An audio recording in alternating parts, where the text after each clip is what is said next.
আসসালামু আলাইকুম। Hello viewers, কেমন আছেন সবাই? আশা করি সবাই অনেক ভালো আছেন। তো আজকে আপনাদের মাঝে আর একটি নতুন টিপস নিয়ে আসলাম। সেটা হলো কিভাবে আপনারা এমএস ওয়ার্ডে বাংলা এবং ইংলিশ একসাথে লিখবেন।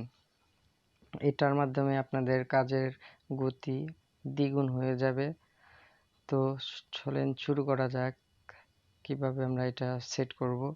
প্রথমে এমএস ওয়ার্ডে ঢুকে তারপরে এই যে আমরা অপশনে যাব, ওয়ার্ড অপশনে যে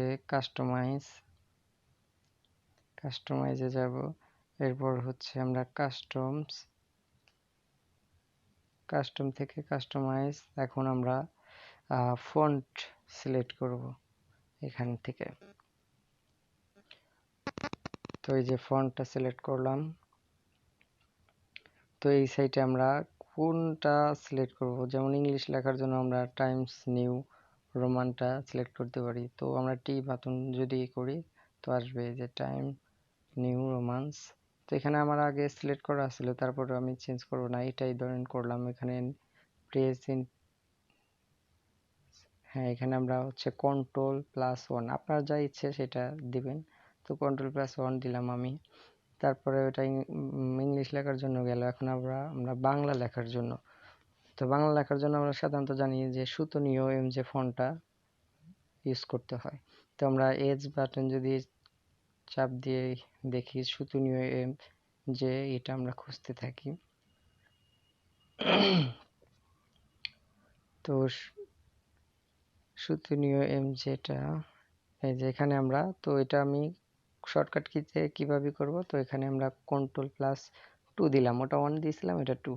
তো অ্যাসাইনে ক্লিক করব, দেওয়ার পরে ক্লোজ, ওকে।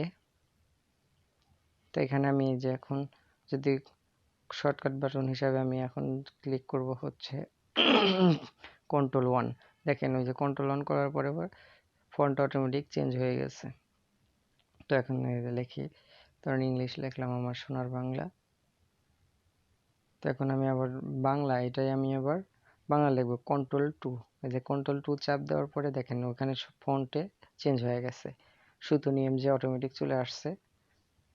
তো এই যে তারপরে আমার সোনার বাংলা, এখানে আমি একটু বড় করি, আপনাদের চোখে লাগবে হয়তো, ফন্টটা বড় করে দিলাম। দেখেন তো এখানে যে বাংলা এবং ইংরেজি আমি একসাথে বারবার আমার ফন্ট সিলেক্ট করতে হইতেছে না। করে আমি শর্টকাটটা সেভ করে নিছি। আবার এই যে টাইমস নিউ কন্ট্রোল+1 দিয়ে যদি করি, টাইমস নিউ রোমান থেকে আবার এই যে ইংলিশ লিখি,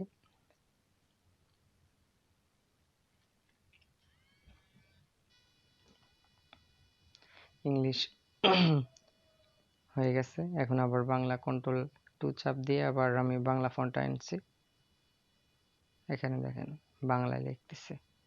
তো এইভাবে আপনারা আর কি কাজকে খুব তাড়াতাড়ি কাজ করতে পারবেন। বারবার আপনার ফোনটে গিয়ে খুঁজে বের করতে হবে না। আপনি এটা সেভ করে নিলেন, শর্টকাট কিটা সেভ করে নেওয়ার পরে আপনি এইভাবে আপনার কাজগুলো করতে পারবেন। দেখা যাবে কাজটা অনেক তাড়াতাড়ি হবে, যে কাজে অনেক সময় লাগছে সেটা অনেক তাড়াতাড়ি হবে। তো ভালো থাকবেন সবাই।